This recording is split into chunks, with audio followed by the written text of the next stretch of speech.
ओम शांति। अव्यक्त मुरली रिवाइज 3-5-77। सार है कर्मों की अति गुह्य कथि। बाप दादा बेहद के अनादि अविनाशी ड्रामा की सीन के अंदर विशेष कौन सी सीन देख हर्षाते हैं जानते हो? वर्तमान समय बाप दादा ब्राह्मणों की लीला विचित्र और हर्षाने वाली देख रहे हैं।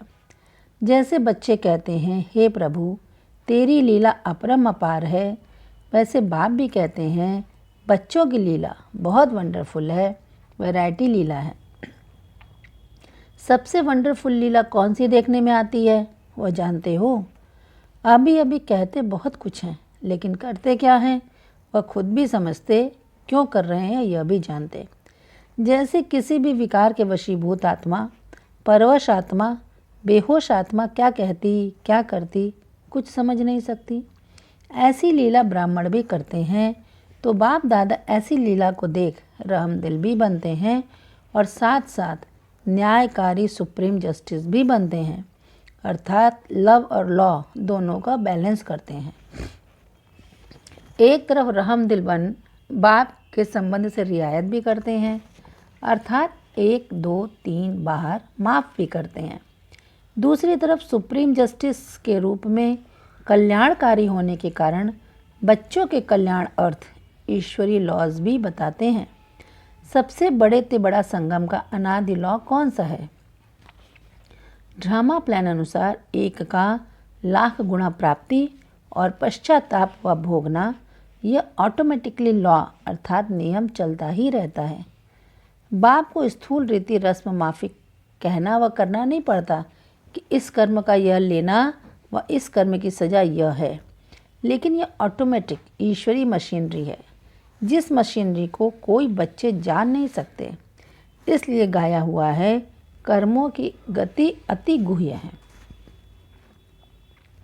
बाप को जान लिया, पा लिया, वह वर्षा भी पा लिया। ब्राह्मण परिवार के अंदर ब्राह्मण भी स्वयं को मान लिया। ब्रह्मा कुमार व ब्रह्मा कुमारी का टाइटल भी लग गया। ईश्वरी सेवा अर्थ निमित्त बन गए। सहज राजयोगी भी कहलाया। प्राप्ति का अनुभव भी करने लगे। ईश्वरी नशा, प्राप्ति का नशा भी चढ़ने लगा। प्रारब्ध का निशाना भी दिखाई देने लगा। लेकिन आगे क्या हुआ? माया की चैलेंज को सफलतापूर्वक सामना नहीं कर पाया। माया के वैरायटी रूपों को परख नहीं पाते हैं, इसलिए कोई माया को बलवान देख दिल शिकस्त हो जाते हैं। क्या हम विजयी बन सकेंगे? कोई सामना करते करते कब हार कब जीत अनुभव करते हैं, थक जाते हैं, अर्थात थक कर जहाँ हैं व जैसे हैं वहाँ ही रुक जाते हैं। आगे बढ़ने का सोचते भी हिम्मत नहीं आती। कोई अपने में बाप के डायरेक्ट साथ और सहयोग लेने की हिम्मत न देख राह पर चलने वाले साथियों को ही पंडा बनाते, अर्थात उन द्वारा ही साथ और सहयोग की प्राप्ति समझते हैं। बाप के बजाय कोई आत्मा को सहारा समझ लेते हैं, इसलिए बाप से किनारा हो जाता है। तिनको को अपना सहारा समझने कारण बार बार तूफानों में हिलते और गिरते रहते हैं और सदैव किनारा दूर अनुभव करते हैं। ऐसे ही कोई व्यक्ति के सहारे के साथ साथ कई आत्माएं किसी न किसी प्रकार के सेल्वेशन के आधार पर चलने का प्रयत्न करती हैं। यह होगा व ऐसा होगा तो पुरुषार्थ करूँगा, यह मिलेगा तो पुरुषार्थ करूँगा, ऐसे सेल्वेशन रूपी लाठी के आधार पर चलते रहते हैं। अविनाशी बाप का आधार न ले अल्पकाल के अनेक आधार बना लेते हैं। जो आधार विनाशी और परिवर्तनशील है, उसको आधार बनाने कारण स्वयं भी सर्व प्राप्तियों के अनुभव को विनाशी समय के लिए ही अनुभव करते हैं और स्थिति भी एकरस नहीं, लेकिन बार बार परिवर्तित होती रहती। अभी अभी बहुत खुशी और आनंद में होंगे, अभी वही मुरझाई हुई मूर्त, उदास और नीरस मूर्त होंगे, कारण कि आधार ही ऐसा है। कई आत्माएं बहुत अच्छे उल्लास, उमंग, हिम्मत और बाप के सहयोग से बहुत आगे मंजिल के समीप तक पहुंच जाती हैं, लेकिन 63 जन्मों के हिसाब यहाँ ही चुकतू होने हैं। अपने पिछले संस्कार स्वभाव बाहर इमर्ज हो सदा के लिए समाप्त हो रहे हैं। उस कर्मों की गुह्य गति को न जान घबरा जाते हैं। क्या लास्ट तक यही चलेगा? अब तक भी यह टक्कर क्यों होता? इन व्यर्थ संकल्पों की उलझन के कारण पार नहीं कर पाते, सोचने में ही टाइम वेस्ट कर देते हैं और कोर्टों में कोई तूफानों को भी ड्रामा का तोहफा समझ, स्वभाव संस्कारों की टक्कर को आगे बढ़ने का आधार समझ, माया को परखते हुए पार करते, सदा बाप को साथी बनाते हुए साक्षी हो हर पार्ट देखते, सदा हर्षित हो चलते रहते। सदैव यह निश्चय रहता है कि अब तो पहुँचे कि पहुँचे। तो बाप इतने प्रकार की लीला बच्चों की देखते हैं। याद रखो, सच्चे बाप को अपने जीवन की नैया दे दी तो सत्य के साथ की नाव हिलेगी लेकिन डूब नहीं सकती। बाप को जिम्मेवारी देकर वापस नहीं ले लो। मैं चल सकूँगा, मैं कहाँ से आई, मैंपन मिटाना अर्थात बाप का बनना। यही गलती करते हो और इसी गलती में स्वयं उलझते परेशान होते। मैं करता हूँ या मैं कर नहीं सकता हूँ, यह देह अभिमान के मैंपन का अभाव हो। इस भाषा को बदली करो। जब मैं बाप की हो गई अथवा हो गया तो जिम्मेदार कौन? अपनी जिम्मेवारी सिर्फ एक समझो, जैसे बाप चलावे वैसे चलेंगे, जो बाप कहे वह करेंगे। जिस स्थिति के स्थान पर बाप बिठाए वहाँ बैठेंगे। श्रीमत से मैंपन की मन मत मिक्स नहीं करेंगे तो पश्चाताप से परे प्राप्ति स्वरूप और पुरुषार्थ की सहज गति प्राप्त करेंगे, अर्थात सदा सद्बुद्धि प्राप्त करेंगे। अपने को दूसरों को देख घबराओ मत। क्या होगा यह भी होगा, घबराओ नहीं, लेकिन गहराई में जाओ, क्योंकि वर्तमान अंतिम समय समीप के कारण एक तरफ अनेक प्रकार के रहे हुए हिसाब किताब, स्वभाव संस्कार व दूसरे के संबंध संपर्क द्वारा बाहर निकलेंगे, अर्थात अंतिम विदाई लेंगे। तो बाहर निकलते हुए अनेक प्रकार की मानसिक परीक्षाओं रूपी बीमारियों को देख घबराओ नहीं, लेकिन यह अति अंत की निशानी समझो। दूसरे तरफ अंतिम समय समीप होने के कारण कर्मों की गति की मशीनरी भी तेज रफ्तार से दिखाई देगी। धर्मराजपुरी के पहले यहाँ ही कर्म और उसकी सजा के साक्षात्कार होंगे। यदि सत्य बाप के सच्चे बच्चे बन, सत्य स्थान के निवासी बन, जरा भी असत्य कर्म किया तो प्रत्यक्ष दंड के अनेक वंडरफुल रूप के साक्षात्कार यहाँ ही होंगे। ब्राह्मण परिवार व ब्राह्मणों की भूमि पर पांव ठहर नहीं सकेंगे। हर दाग स्पष्ट दिखाई देगा, छिपा नहीं सकेंगे।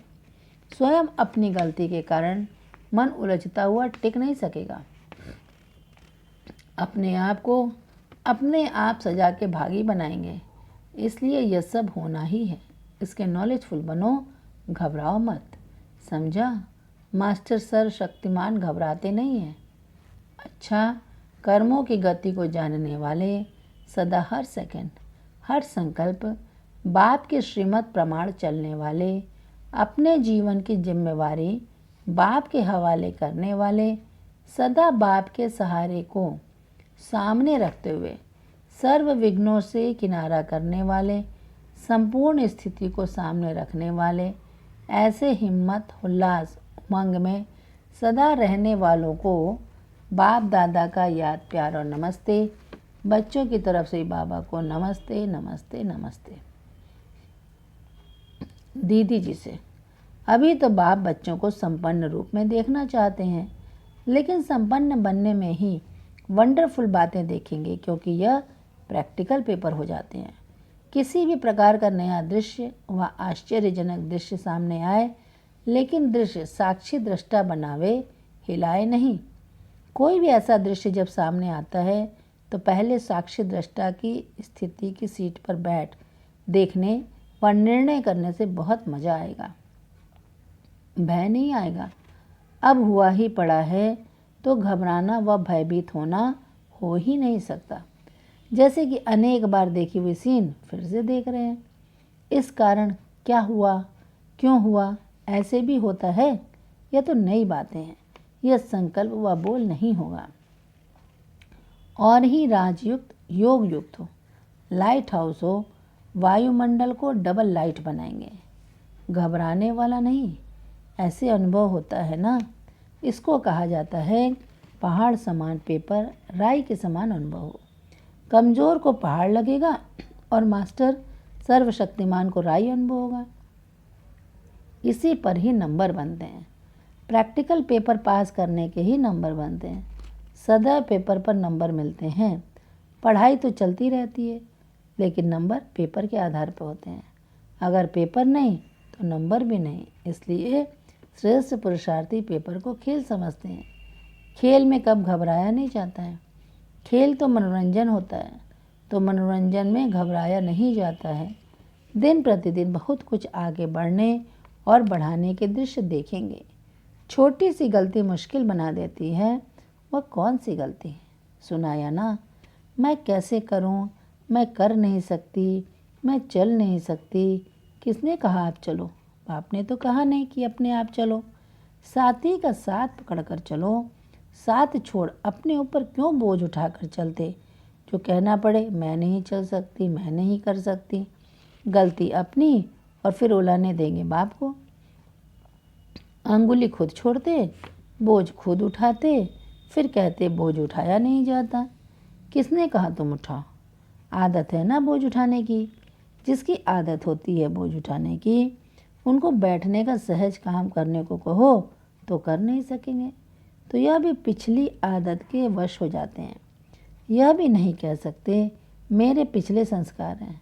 पिछले संस्कार हैं अर्थात मर्जीवा नहीं बने हैं। जब मर्जीवा बन गए तो नया जन्म, नए संस्कार होने चाहिए। पिछले संस्कार पिछले जन्म के हैं, इस जन्म के नहीं। वह कुल ही दूसरा, यह कुल ही दूसरा। वह शूद्र कुल, यह ब्राह्मण कुल। जब कुल बदलता है तो उसी कुल के मर्यादा को पालन करना है। जैसे लौकिक रीति में भी अगर कन्या का कुल शादी के बाद बदल जाता है तो उसी कुल के मर्यादा प्रमाण अपने को चलाना होता है। यह भी कुल बदल गया ना, तो यह सोच कर भी कमज़ोर नहीं होना कि पिछली आदत है ना, इसलिए यह तो होगा ही। लेकिन अब के कुल की मर्यादा क्या है? उस मर्यादा का प्रमाण यह है ही नहीं। अच्छा, वरदान। हर एक के स्वभाव संस्कार को जान, टकराने के बजाय सेफ रहने वाले मास्टर नॉलेजफुल भाव। स्पष्टीकरण। कोई भी बात को छोटा या बड़ा करना यह अपनी बुद्धि पर है। जबकि एक दो के स्वभाव संस्कार को जान गए हो तो नॉलेजफुल कभी किसी के स्वभाव संस्कार से टक्कर नहीं खा सकते। जैसे किसको पता है कि यहाँ खड्डा है, वहाँ पहाड़ है, तो जानने वाला कभी टकराएगा नहीं, किनारा कर लेगा। ऐसे आप भी किनारा करो, अर्थात अपने को सेफ रखो। किसी काम से किनारा नहीं करो, लेकिन अपने सेफ्टी की शक्ति से दूसरे को भी सेफ करना, यही किनारा करना है। स्लोगन। उड़ती कला का अनुभव करना है तो सदा भाग्य और भाग्य विधाता की स्मृति में रहो। उड़ती कला का अनुभव करना है तो सदा भाग्य और भाग्य विधाता की स्मृति में रहो। अच्छा, ओम शांति।